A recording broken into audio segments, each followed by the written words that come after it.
സംസ്ഥാനത്ത് വീണ്ടും മരണാനന്തര അവയവദാനം. എടവനക്കാട് സ്വദേശി ജാസ്ലിയ ജോൺസന്റെ അവയവങ്ങളാണ് മരണാനന്തരം ദാനം ചെയ്യുന്നത്. ബിരുദ വിദ്യാർത്ഥിയായ ജാസ്ലിയ വാഹനാപകടത്തിൽ പരിക്കേറ്റ് ചികിത്സയിലിരിക്കെയാണ് മരിച്ചത്. ജാസ്ലിയയുടെ കരളും വൃക്കകളും നേത്രപടലവും ദാനം ചെയ്യും. സിബി ജോസഫ് വിശദാംശങ്ങൾ നൽകും. സിബി, വീണ്ടും ഒരു മരണാനന്തര അവയവദാനം നടക്കുകയാണ്. ഇത് സ്വാഭാവികമായും ശസ്ത്രക്രിയയൊക്കെ വേണ്ടിവരും. സ്വീകർത്താവ് ആരാണ് എന്നത് സംബന്ധിച്ചുള്ള വിവരങ്ങളൊക്കെ വേണം. എന്താണിത് സംബന്ധിച്ച് ഇപ്പോൾ നൽകാനുള്ള അപ്ഡേറ്റ്? സൈബു, ഈ ഫെബ്രുവരി 28-ാം തീയതിയായിരുന്നു ഈ ഒരു അപകടം. അങ്കമാലിയിൽ ഒരു അപകടം സംഭവിക്കുകയും അവിടെ 19 വയസ്സുകാരിയായ എടവനക്കാട് സ്വദേശി ജാസ്ലിയ മരണപ്പെട്ടത്. അവര് എറണാകുളത്തെ സ്വകാര്യ ആശുപത്രിയിൽ ചികിത്സയിലായിരുന്നു. പിന്നീട് ഇന്ന് മരണപ്പെടുകയായിരുന്നു.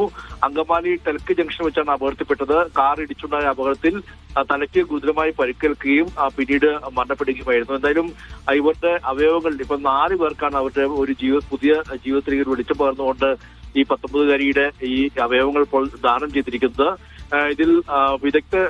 ഇതിൽ രാജഗിരി ആശുപത്രിയിലായിരുന്നു ഇവർ ചികിത്സയിൽ. പിന്നീട് ഇവരുടെ മസ്തിഷ്ക മരണം സ്ഥിരീകരിച്ചോടെ ബന്ധുക്കൾ അവയവദാനത്തിന് വേണ്ടി സന്നദ്ധത അറിയിക്കുകയായിരുന്നു. ഇത് പ്രകാരം ജസ്ലിയയുടെ കരൾ ആലുവ രാജഗിരി ആശുപത്രിയിൽ തന്നെ ചികിത്സയുള്ള ഒരു രോഗിക്ക് നൽകും. കൂടാതെ വൃക്കകൾ രണ്ടും, ഒന്ന് കോട്ടയം മെഡിക്കൽ കോളേജിലേക്കും മറ്റൊന്ന് അമൃത ആശുപത്രിയിലേക്കും നൽകും. കൂടാതെ നേത്രപടലം അങ്കമാലി ലിറ്റിൽ ഫ്ലവറിലെ ഒരു രോഗിക്ക് ഇപ്പോൾ തന്നെ കൈമാറിയിട്ടുണ്ട്. ഈ വളരെ ദാരുണമായ ഒരു അപകട മരണമാണ് ജസ്ലിയയ്ക്ക് സംഭവിച്ചത്. പഠനത്തോടൊപ്പം സ്പോർട്സിലൊക്കെ കഴിവ് തെളിയിച്ച ഒരു പ്രതിഭ കൂടിയായിരുന്നു ജസ്ലിയ.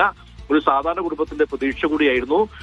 ഈ അങ്കമാലിലെ മോർണിംഗ് സ്റ്റാർ കോളേജിൽ പഠിച്ചുകൊണ്ട് ബിരുദം പഠിച്ചുകൊണ്ട് ഇരിക്കുകയായിരുന്നു. പഠനത്തോടൊപ്പം തന്നെ മറ്റൊരു ജോലിയും ചെയ്യുന്നുണ്ടായിരുന്നു. ഇതിനിടയിലാണ് ഈ അപകടമുണ്ടായത്. എന്തായാലും ഈ അപകടമുണ്ടാക്കിയ വാഹനം പോലീസ് കസ്റ്റഡി എടുത്തിട്ടുണ്ട്.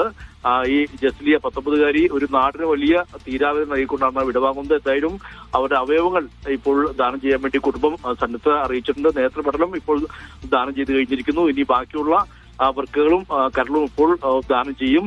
അത് വരും ദിവസങ്ങളിൽ അതാത് ആശുപത്രിയിലേക്ക് കൊണ്ടുപോവുകയും ചെയ്യും. ശരി, സിബി ജോസഫാണ് കൊച്ചിയിൽ നിന്ന് വിശദാംശങ്ങൾ നൽകിയത്.